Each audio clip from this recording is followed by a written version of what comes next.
بسم اللہ الرحمن الرحیم۔ السلام علیکم پیارے دوستو، حضرت داؤد علیہ السلام وہ جلیل القدر نبی تھے جنہیں اللہ نے نبوت بھی عطا فرمائی اور حکومت بھی، جن کی زبان سے تلاوت ہوتی تو پہاڑ اور پرندے بھی تسبیح میں جھوم اٹھتے، جنہیں ایسی فہم و حکمت عطا کی گئی کہ ان کے فیصلے عدل کی علامت بن گئے۔ لیکن انہی کی امت میں ایک ایسا وقت بھی آیا جب نافرمانی، دھوکہ دہی اور دنیا کی محبت نے لوگوں کی آنکھیں اندھی کر دی۔ اللہ کے واضح حکم کو چالاکی سے توڑنے کی کوشش کی گئی، اور پھر ایک ایسا عذاب آیا جو نہ صرف ان پر قہر بن کے نازل ہوا بلکہ رہتی دنیا تک عبرت کا نشان بن گیا۔ وہ لوگ جو کبھی اللہ کے نبی کی امت تھے، کیسے ایک لمحے میں بندر بنا دیے گئے، کیوں ان پہ عذاب آیا؟ لیکن ناظرین، یہ تو صرف کہانی کا ایک پہلو ہے۔ اس ویڈیو میں ہم آپ کو دکھائیں گے کہ کیسے داؤد علیہ السلام نے جنگل میں شیر پر سواری کی، وہ حیران کن لمحہ جب 3 پتھر حضرت داؤد سے ہم کلام ہوتے نظر آئے، اور وہ باحیا خاتون جنہیں اللہ نے جنت میں داؤد کی ہم نشینی کی خوشخبری دی، لیکن کیوں؟ اور پھر بندر بننے والی قوم کا وہ لرزہ خیز انجام جو قرآن نے بیان کیا۔ یہ سب کچھ آپ دیکھیں گے اس ایک ہی ویڈیو میں۔ یہ کہانی صرف ماضی کی نہیں، یہ آج کے انسان کے لیے بھی ایک کڑوا مگر سچا پیغام ہے۔ تو ویڈیو کو آخر تک دیکھیے گا، کیونکہ ہر واقعہ، ہر لمحہ آپ کے دل کو ہلا دے گا۔ پیارے دوستو، انسان سے بندر کا یہ واقعہ مقدس کتاب قرآن مجید کی تفاسیر میں یوں بیان ہوا ہے کہ حضرت داؤد علیہ السلام کے زمانے میں بحر قلزم کے کنارے ایک بستی آباد تھی جس کا نام ایلا تھا۔ آج اسے بحر احمر یعنی ریڈ سی کے نام سے جانا جاتا ہے۔ یہ ایک ساحلی علاقہ تھا جہاں کے زیادہ تر لوگ ماہی گیر تھے۔ ان کی زندگی کا دار و مدار مچھلیوں کے شکار پر تھا۔ وہ روزانہ سمندر سے مختلف اقسام کی مچھلیاں پکڑتے، انہیں کھاتے، بیچتے اور اپنا گزر بسر کرتے۔ ساحلی علاقوں میں ایسا معمول عام ہوتا ہے کہ لوگ سمندر سے جڑی روزی روٹی پر ہی انحصار کرتے ہیں۔ یہ بستی اپنی عام سی زندگی گزار رہی تھی، لیکن پھر اللہ نے انہیں آزمایا، ایسا امتحان دیا جو بظاہر صرف 1 دن کا حکم تھا، مگر اس کے اندر پوری امت کی آزمائش چھپی ہوئی تھی۔ یہاں ایک بات واضح کر دوں کہ مختلف اقوام کے نزدیک ہفتے کے مختلف ایام کو تقدس حاصل رہا ہے۔ مسلمانوں کے لیے جمعے کا دن سید الایام یعنی دنوں کا سردار کہلاتا ہے، ایک ایسا دن جسے اللہ نے باقی دنوں پر فضیلت عطا فرمائی ہے۔ اسی طرح عیسائیوں کے لیے اتوار کا دن مقدس ہے جس میں وہ خصوصی عبادات کرتے ہیں، مگر جن لوگوں کا ہم واقعہ بیان کر رہے ہیں یعنی بنی اسرائیل، ان کے لیے ہفتے کا دن یعنی یوم السبت عبادت کے لیے مخصوص تھا۔ اللہ تعالیٰ کا ان کو واضح حکم تھا کہ ہفتے کے دن صرف اور صرف عبادت کرو، کوئی دنیاوی کام نہ کرو، نہ شکار کرو، نہ تجارت کرو، نہ کھانا پکانا کرو۔ تاریخ کے اوراق بتاتے ہیں کہ شروع میں وہ بہت اطاعت گزار تھے۔ ہفتے کے دن ان کے چولہے ٹھنڈے رہتے تھے، کوئی ہانڈی نہ چڑھتی تھی اور کوئی دنیاوی کام بھی نہیں ہوتا تھا، بلکہ مکمل سکون اور خشوع و خضوع کے ساتھ وہ رب کی عبادت میں مصروف رہتے تھے۔ مگر افسوس، یہی مقدس دن جو ان کی روحانیت کا مظہر تھا، ان کے لیے آزمائش بن کر نازل ہوا۔ ان کا صبر آزمایا گیا، ان کی نیتوں کا امتحان لیا گیا، اور وہ دن جو کبھی عبادت کی علامت تھا، ان کے لیے عذاب کی علامت بنتا جا رہا تھا۔ اللہ نے بنی اسرائیل کو حکم دیا کہ ہفتے کے دن یعنی یوم السبت کو وہ کوئی دنیاوی کام نہ کریں، خاص طور پر شکار سے مکمل پرہیز کریں۔ یہ دن ان کے لیے عبادت، روحانی پاکیزگی اور دنیا سے کٹ کے رب کے حضور جھکنے کا دن مقرر کیا گیا تھا۔ شروع میں انہوں نے اس حکم کی بڑی تعظیم و احترام کے ساتھ پیروی کی۔ وہ ہفتے کے دن عبادت میں مشغول رہتے، چولہے ٹھنڈے پڑے رہتے اور دل اللہ کے ذکر سے روشن رہتے، لیکن اللہ نے انہیں آزمانا چاہا۔ آزمائش ایسی نازل ہوئی کہ عبادت کے دن یعنی ہفتے کو مچھلیاں جھنڈ کے جھنڈ سطح آب پر آ جاتی، بڑی بڑی مچھلیاں، ایسے لگتا جیسے خود آ کر کہہ رہی ہوں، ہمیں پکڑ لو، ہم تمہاری قسمت بدلنے آئی ہیں۔ لیکن وہ جانتے تھے کہ پکڑیں گے تو نافرمانی ہوگی، اب حالت یہ تھی کہ ہفتے کے دن سمندر بھرا ہوتا تھا مگر باقی دنوں میں پانی سناٹا مارتا تھا۔ وہ روز شکار کو نکلتے، کانٹے ڈالتے، گھنٹوں انتظار کرتے، پھر بھی کبھی خالی ہاتھ، کبھی چھوٹی مچھلی، مگر ہفتے والے دن بغیر کسی محنت کے خزانہ سامنے پڑا ہوتا۔ یہاں سے شیطان نے وسوسے ڈالنے شروع کیے اور پھر کمزور ایمان والوں نے آپس میں سرگوشیاں شروع کر دی۔ ہم نافرمانی نہیں کریں گے، ہم صرف ایک طریقہ نکالیں گے۔ انہوں نے ساحل کے قریب بڑے بڑے حوض بنائے جنہیں نالیوں کے ذریعے سمندر سے جوڑ دیا۔ ہفتے کے دن جب مچھلیاں آتیں تو وہ پانی کے ساتھ بہہ کر ان حوضوں میں قید ہو جاتیں۔ اب وہ بظاہر حکم کی خلاف ورزی نہیں کر رہے تھے، لیکن حقیقت میں اللہ کے حکم کو چالاکی سے توڑ رہے تھے۔ اتوار کو وہ آتے اور آسانی سے ان مچھلیوں کو نکال کر کھا لیتے۔ ان کی زبانوں پر تقویٰ تھا مگر دلوں میں دنیا اور عمل میں نافرمانی کی مکاری۔ اب یہ معاملہ صرف ایک چالاکی تک محدود نہ رہا بلکہ کھلم کھلا اللہ کے حکم کی مخالفت شروع ہو گئی۔ ہفتہ آتا تو یہ لوگ عبادت میں مشغول ہونے کی بجائے اس سوچ میں رہتے کہ آج کتنی مچھلیاں پھنس گئی ہوں گی، کل ہمیں کتنا ملے گا۔ ان کے دل عبادت سے ہٹ چکے تھے۔ اللہ کا حکم جو ایک روحانی آزمائش تھا اب ان کے لیے معاشی منصوبہ بن چکا تھا، اور یہی وہ لمحہ تھا جب یہ قوم نافرمانی کی راہ پر چل نکلی۔ اللہ تعالیٰ کو ان کا یہ حیلہ قطعاً پسند نہ آیا، کیونکہ رب تعالیٰ ان کی عبادت میں خلوص، تقویٰ اور اطاعت دیکھنا چاہتے تھے، لیکن ان لوگوں نے عبادت کو چھوڑ کر ایک بے بنیاد چالاکی اپنا لی، اور جب بندہ اطاعت کی راہ چھوڑ کر چالاکی اختیار کرتا ہے تو پھر قدرت خاموش نہیں رہتی۔ دوستو، لیکن سب لوگ ایک جیسے نہ تھے۔ اس بستی میں ایسے بھی لوگ موجود تھے جنہوں نے اللہ کے حکم کی اس کھلی نافرمانی میں کبھی حصہ نہ لیا۔ وہ اس حیلہ بازی کو سراسر غلط سمجھتے تھے مگر کمزور ہونے کی وجہ سے خاموش رہتے تھے۔ البتہ جب کبھی موقع ملتا تو اپنے قریبی لوگوں کو دل سے سمجھاتے رہتے تھے۔ پھر ایک دوسرا گروہ بھی تھا جو خاموش نہیں رہ سکتا تھا۔ وہ جمعے کے دن سمندر کے کنارے جاتے، یہ لوگ حوض کھود رہے ہوتے، یہ ان کو چیخ چیخ کر سمجھاتے کہ اے لوگو، یہ کیسی چالاکی ہے، اللہ کو دھوکہ نہیں دیا جا سکتا، باز آ جاؤ ورنہ تم پر عذاب نازل ہوگا۔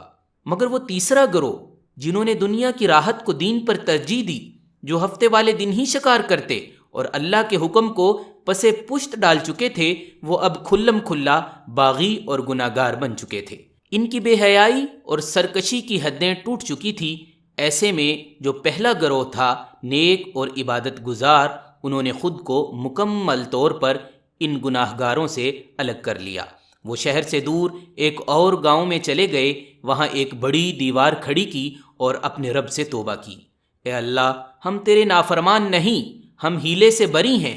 اب وہ دیوار کے اس طرف عبادت کرتے اور کبھی کبھی اس پار جھانک کر دیکھتے کہ کیا وہ باز آ گئے ہیں یا ابھی بھی گناہ میں ڈوبے ہوئے ہیں۔ دوسرا گروہ جو نصیحت کرنے والے تھے وہ بھی اب الگ تھلگ رہتے، لیکن کبھی کبھار آ کر پھر بھی نصیحت کرتے رہتے تھے کہ اے لوگو، اس شیطانی ہیلے بازی سے باز آ جاؤ ورنہ وہ دن دور نہیں جب اللہ کا عذاب تم پر نازل ہوگا۔ اور ان دنوں اس بستی میں اللہ کے جلیل القدر نبی حضرت داؤد علیہ السلام موجود تھے۔ وہ نبی جنہیں اللہ تعالیٰ نے نہ صرف بادشاہی عطا فرمائی تھی بلکہ زبور جیسی مقدس کتاب بھی ان پر نازل فرمائی تھی۔ ان کا دل خوف خدا سے لبریز تھا اور وہ دن رات اللہ کی عبادت میں مشغول رہتے تھے۔ جب انہیں یہ معلوم ہوا کہ ان کی قوم میں ایک ایسا گروہ بھی ہے جو اللہ کے حکم کے ساتھ چالاکی کر رہا ہے اور ہفتے کے دن شکار سے بچنے کے لیے ہیلے اور بہانے بنا رہا ہے، تو حضرت داؤد علیہ السلام کے چہرے پر غصے اور دکھ کے آثار ظاہر ہوئے۔ انہوں نے قوم کو بار بار تنبیہ کی، واض و نصیحت کی، مگر جب وہ نافرمان باز نہ آئے تو آخرکار اللہ کے اس نبی نے ہاتھ اٹھا دیے اور فرمایا، اے اللہ، یہ تیری نافرمانی پر اتر آئے ہیں۔ یہ وہ قوم ہے جو تیرے حکم کو جانتی ہے مگر پھر بھی دھوکہ دے رہی ہے۔ اے میرے رب، ان پر ایسا عذاب نازل فرما کہ قیامت تک ہر کانپنے والا کانپ جائے، ہر سننے والا لرز جائے۔ اور پھر عرش الہی سے عدل کا فیصلہ نازل ہوا۔ اللہ نے اپنے نبی حضرت داؤد علیہ السلام پر وحی نازل فرمائی، اے داؤد، جا کر اپنی قوم کو بتا دو کہ جنہوں نے ہمارے حکم کو چالاکی سے توڑا، ہم نے انہیں دھتکارا اور کہا ہو جاؤ بندر، ذلیل اور رسوا بندر۔ یہ الفاظ رب کائنات کی طرف سے غضب کا اعلان تھے۔ اور پھر وہ رات ان لوگوں کی زندگی کی آخری رات بن گئی۔ اور دوستو، صبح جب سورج طلوع ہوا تو اس بستی پر اندھیرا نازل ہو چکا تھا۔ لوگ اپنے گھروں سے باہر نکلے، مگر دروازوں پر وہ چہرے نہ تھے جو رات کو دیکھے تھے۔ وہ انسان نہ تھے بلکہ بندر بن چکے تھے۔ کچھ اپنے ہی صحن میں دیوار کے ساتھ لگے چیخ رہے تھے، زبانیں گم، آوازیں عجیب، آنکھوں میں صرف شرمندگی، خوف اور بے بسی۔ کوئی ماں اپنی اولاد کو پہچان نہ پا رہی تھی اور اولاد اپنی ماں کو دیکھ کر چھپ رہی تھی۔ وہ سب ایک دوسرے کو پہچانتے تھے مگر بول نہیں سکتے تھے۔ وہ ہاتھ جو کبھی دعا کے لیے اٹھتے تھے اب زمین پر رینگنے کے لیے تھے۔ وہ زبانیں جو کتاب کی تلاوت کیا کرتی تھیں اب چیخیں نکال رہی تھی، اور وہ آنکھیں جو دنیا کی لذتوں میں اندھی ہو چکی تھی اب شرم سے بند ہو چکی تھی۔ پوری بستی میں خوف تھا، خاموشی تھی اور بندروں کی دل دہلانے والی چیخ و پکار۔ اور اس پار جہاں حضرت داؤد علیہ السلام تھے، انہوں نے جب یہ منظر دیکھا تو فوراً سجدے میں چلے گئے اور کہا، اے میرے رب، تو بڑا عظیم ہے، تیری پکڑ بڑی شدید ہے۔ ناظرین، ان مجرموں اور بندروں نے جب دیکھا کہ ان کے رشتہ دار جو دیوار کے اس پار رہتے تھے وہ ان کو دیکھ رہے ہیں، تو یہ بندر اپنے رشتہ داروں کو پہچان گئے اور جا کر ان کے کپڑے سونگھنے لگے اور ان کے ارد گرد منڈلانے لگے۔ مگر یہ لوگ ان بندروں کو نہیں پہچان پائے کہ یہ ہمارے رشتہ دار ہیں یا کون ہیں۔ ان بندر بن جانے والے بدبختوں کی تعداد 12,000 تھی۔ یہ سب لوگ منحوس اور قہر زدہ تھے۔ 3-4 دنوں تک زندہ رہے، مگر اس دوران ان کو کچھ بھی کھانا پینا نصیب نہ ہوا۔ ان میں جو لوگ نصیحت کرنے والے تھے ان کو بھی اللہ تعالیٰ نے محفوظ فرمایا تھا، مگر باقی سب بستی والوں کو ہلاک کر دیا گیا۔ اس واقعے کا ذکر قرآن مجید میں 9ویں پارے میں تفصیل کے ساتھ موجود ہے۔ البتہ ایک بہت بڑی غلط فہمی کا ازالہ کرنا چاہتا ہوں کہ انگریزوں نے ایک ایسی تھیوری پیش کی تھی جس سے ثابت ہوا تھا کہ پہلے انسان بندر تھے، پھر وہ پروان چڑھتے چڑھتے انسان بن گئے۔ یہ لوگ اس چیز کے قائل ہیں کہ تاریخ میں انسان کبھی بندر بن جاتے تھے اور کبھی انسان بن جاتے تھے۔ یہ لوگ اسی واقعے کو بھی استعمال کرتے ہیں کہ دیکھو انسان بندر بن گئے، مگر یاد رکھیے اسلام اس عقیدے کو نہیں مانتا۔ جو بندر جنگل میں موجود ہیں وہ ہمیشہ سے بندر تھے، اور جو انسان اس دنیا میں اشرف المخلوقات بستے ہیں وہ ہمیشہ سے ہی انسان ہیں۔ البتہ اس واقعے میں جو انسانوں کو بندر بنایا گیا وہ سب کے سب قہر زدہ بدبخت لوگ تھے جن کو سزا کے طور پر بندر بنایا گیا تھا، نہ یہ کہ وہ ارتقاء کے مراحل سے گزر کر بندر بنے۔ پھر سب سے بڑی بات یہ کہ اس پر علماء کرام کا اتفاق ہے کہ جتنے مجرموں پر اللہ کا عذاب نازل ہوا تھا وہ سب کے سب 3-4 دن میں مر گئے تھے۔ ان میں سے کوئی بھی زندہ نہیں رہا تھا۔ خواتین و حضرات، اس واقعے سے ایک بہت اہم سبق ملتا ہے کہ ہم لوگوں کو اللہ تعالیٰ کی نافرمانی نہیں کرنی چاہیے، دین کے احکامات کا مذاق نہیں اڑانا چاہیے، ورنہ اللہ تعالیٰ کی سخت ناراضگی نازل ہوتی ہے۔ بہرحال ناظرین، حضرت داؤد علیہ السلام کی زندگی صرف ان نافرمانیوں کی سرنزش تک محدود نہ تھی، وہ صرف اللہ کے ایک بہادر نبی تھے جن کی شجاعت، عبادت اور معجزات آج بھی ایمان تازہ کر دیتے ہیں۔ حضرت داؤد علیہ السلام غلیل چلانے میں خاص مہارت رکھتے تھے۔ وہ ہر وقت اپنے ساتھ ایک عصا، غلیل اور ایک تھیلی رکھا کرتے تھے جس میں پتھر ہوتے تھے۔ جنگل میں شیر کی سواری کرتے تھے، آپ شیر کا کان پکڑ کر اس پر سوار ہوتے تھے اور شیر آپ کے سامنے سر جھکائے رہتا تھا۔ ایک مرتبہ آپ جنگل سے گزر رہے تھے، ایک پتھر سے آواز آئی، اے داؤد، میں حجر ہارون ہوں، مجھ سے ہارون نے ایک شخص کو مارا تھا، مجھے اٹھا لیجئے، میں آپ کے کام آؤں گا۔ آپ نے وہ پتھر اٹھا لیا، پھر کچھ دور چلے تھے کہ دوسرا پتھر بول اٹھا، میں حجر موسیٰ ہوں، مجھ سے موسیٰ نے ایک شخص کو قتل کیا تھا، مجھے اپنے پاس رکھ لیجئے، میں آپ کے کام آؤں گا۔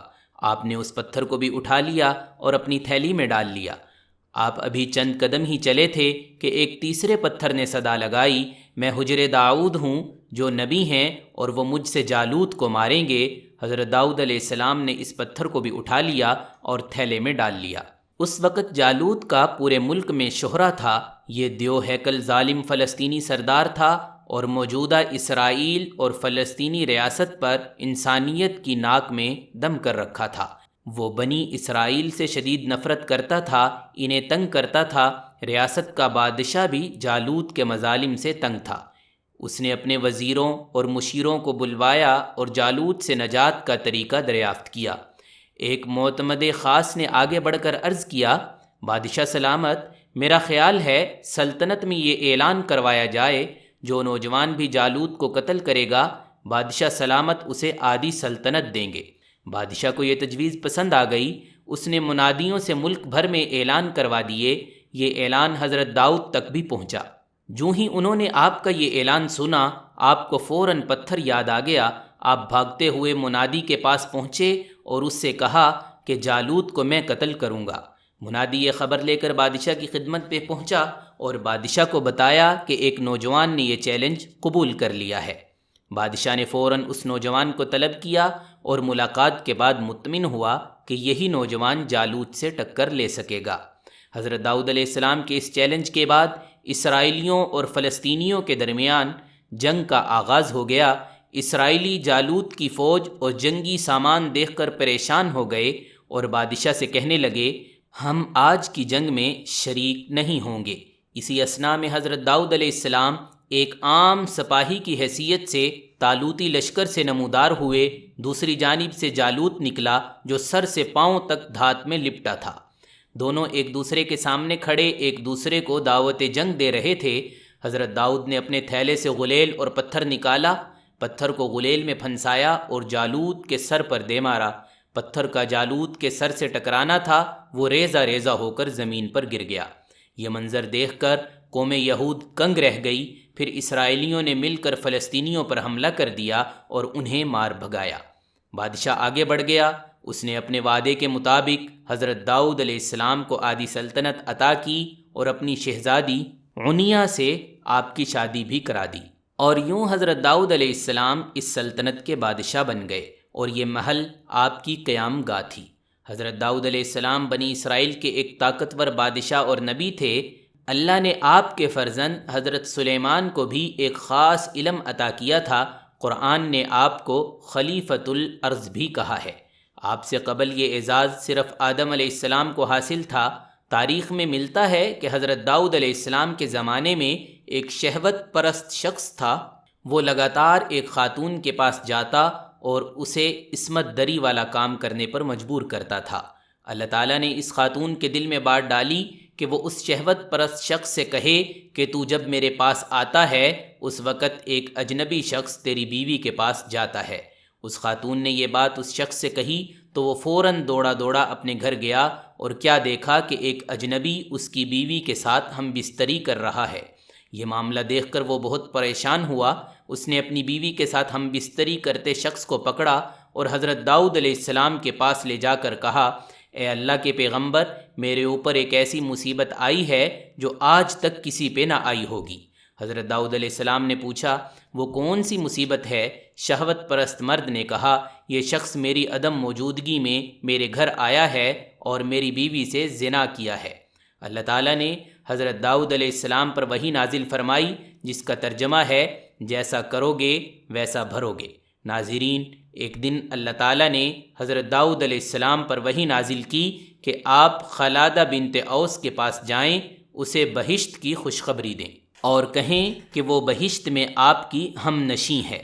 حضرت داؤد علیہ السلام نے حکم خداوندی پر عمل کیا، خلادہ بنت اوس کے دروازے پر آئے اور دستک دی تو خلادہ بنت اوس دروازے پر آئیں۔ دروازہ کھولا، جوں ہی ان کی نگاہ حضرت داؤد علیہ السلام پر پڑی تو عرض کیا کہ کیا اللہ پاک کی طرف سے میرے بارے میں کچھ حکم نازل ہوا ہے؟ جو آپ حضرت داؤد علیہ السلام خود وہ حکم سنانے کے لیے تشریف لائے ہیں۔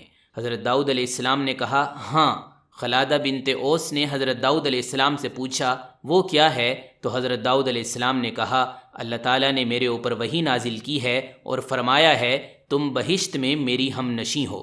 تو اس پر حضرت خلادہ بنت اوس نے کہا آپ کو شبہ ہوا ہے، وہ عورت میں نہیں ہوں بلکہ وہ کوئی اور میری ہم نام ہے۔ حضرت داؤد علیہ السلام نے کہا نہیں، ایسا نہیں ہے، بلکہ یقیناً تم ہی ہو۔ خلادہ بنت اوس نے کہا اے پیغمبر خدا، میں آپ علیہ السلام سے جھوٹ نہیں بول رہی ہوں، خدا کی قسم میں اپنے اندر ایسی کوئی خوبی نہیں دیکھ رہی کہ بہشت میں آپ کی ہم نشیں بنوں۔ اس پر حضرت داؤد علیہ السلام نے کہا تم اپنے باطنی امور کے بارے میں کچھ گفتگو کرو تاکہ میں جان سکوں تم کیسی ہو۔ تو اس کے جواب میں خلادہ بنت اوس نے کہا میں ایک ایسی حالت کی مالکہ ہوں کہ مجھے جو بھی دکھ تکلیف ہو، کوئی نقصان ہو یا کوئی حاجت ہو یا بھوک ہو، پیاس میں نے کبھی اس کے رفع کرنے کے لیے خدا سے نہیں کہا، یہاں تک کہ وہ ذات خود ہی اسے رفع کر دیتی ہے، یعنی میں وہی پسند کرتی ہوں جو میرا محبوب پسند کرتا ہے، نہ ہی خدا سے میں ان مشکلات اور نقصانات کے بدلے کچھ مانگتی ہوں بلکہ ہمیشہ اس کا شکر بجا لاتی ہوں۔ حضرت داؤد علیہ السلام ساری بات سمجھ گئے۔ اس خاتون سے فرمایا انہی خوبیوں کی وجہ سے تم یہ انعام پاتی ہو۔ اور ہاں، حضرت داؤد علیہ السلام اور ایک کوے کا عجیب و غریب قصہ بھی تاریخ میں بیان ہوا ہے کہ حضرت داؤد علیہ السلام کے زمانے میں ایک نادار اور بے نوا خاتون تھی، اس کے پاس جو تھوڑی بہت رقم تھی اس سے اون یا روئی وغیرہ خریدتی تھی اور اسے کاٹ کر اس کی اٹیاں بناتی، پھر اس کو بیچ کر انتہائی سادگی سے اپنی اور اپنے بچوں کے اخراجات پورے کرتی تھی۔ ایک دن وہ سوت کاٹ کر ان کی اٹیاں بنا کر بازار میں بیچنے کے لیے رکھنے جا رہی تھی کہ اچانک تیزی سے ایک کوا آیا اور ایک اٹی اٹھا کر لے گیا۔ وہ بے سہارا خاتون بہت رنجیدہ ہوئی، حیران و پریشان حضرت داؤد علیہ السلام کے پاس آئی، اپنے تنگ حالات بیان کیے اور کوے کے اٹی اٹھا لے جانے کا واقعہ بیان کرنے کے بعد عرض کیا خدا کی عدالت کہاں ہے؟ حضرت داؤد علیہ السلام نے اس سے فرمایا ادھر بیٹھ جاؤ تاکہ تمہارے بارے میں فیصلہ کیا جا سکے۔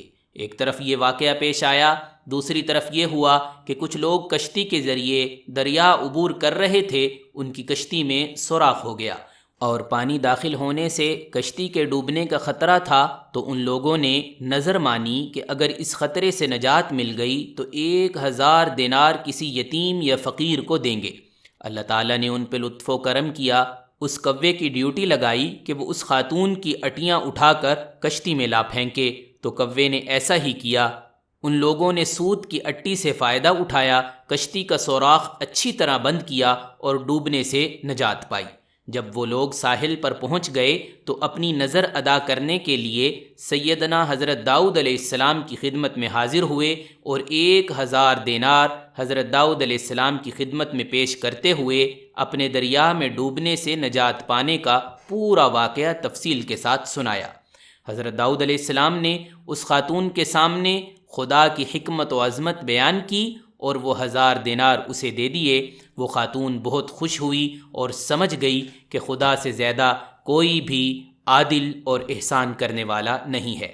ناظرین، یہاں یہ بھی وضاحت کر دوں کہ حضرت داؤد علیہ السلام باوجود یہ کہ ایک عظیم سلطنت کے بادشاہ تھے، مگر ساری عمر اپنے ہاتھ کی دستکاری سے کمائی ہوئی روزی ہی کھاتے رہے۔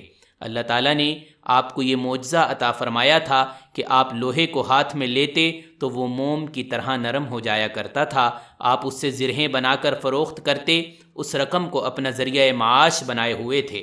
اللہ تعالیٰ نے آپ کو پرندوں کی بولی سکھا دی تھی۔ داؤد علیہ السلام کی اصل عمر 170 سال تھی۔